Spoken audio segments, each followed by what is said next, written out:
সবার আগে জান্নাতে যে তিন শ্রেণীর মানুষ প্রবেশ করবে, আল্লাহ তাআলা আমার কাছে সেই তিন শ্রেণীর মানুষকে উপস্থাপন করেছেন, তাদের বিষয়ে আমাকে জানিয়ে দিয়েছেন কারা সেই সৌভাগ্যবান মানুষ যারা জান্নাতে সবার আগে প্রবেশ করবে। সুবহানাল্লাহ। নবী সাল্লাল্লাহু আলাইহি ওয়াসাল্লাম বলেছেন, এর মধ্যে প্রথম শ্রেণীর মানুষ হলেন শহীদ, যারা আল্লাহর দ্বীনের জন্য ইসলাম এবং মুসলিমদের দুশমনদের বিরুদ্ধে জিহাদে রত হয়ে যারা শাহাদাত বরণ করেছে, নিজের জীবনকে বিলিয়ে দিয়েছে, এই শহীদদেরকে আল্লাহ তাআলা জান্নাতে সবার আগে প্রবেশ করাবেন। আল্লাহ তাআলা আমাদের সবাইকে শাহাদাতের মওত এবং শাহাদাতের মৃত্যু আমাদের সবাইকে নসিব করুন।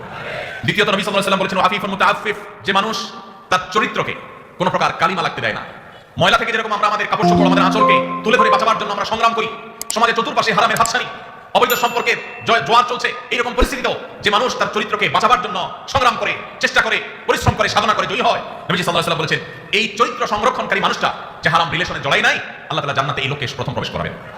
আর তৃতীয়ত হলেন ওয়া'আবদুন আহসানা ইবাদাতাল্লাহ ওয়া নাসাহা লিমাওয়ালি, যেই কৃতদাস আল্লাহর ইবাদত ভালো করে, আবার তার মালিকের কল্যাণ কামনা করে, মালিকের কোনো ক্ষতি চায় না, অর্থাৎ বান্দার হক আদায় করে, আবার আল্লাহর ইবাদতও সুন্দরভাবে করে, সেই কৃতদাসকে আল্লাহ তাআলা জান্নাতে সবার আগে প্রবেশ করাবেন।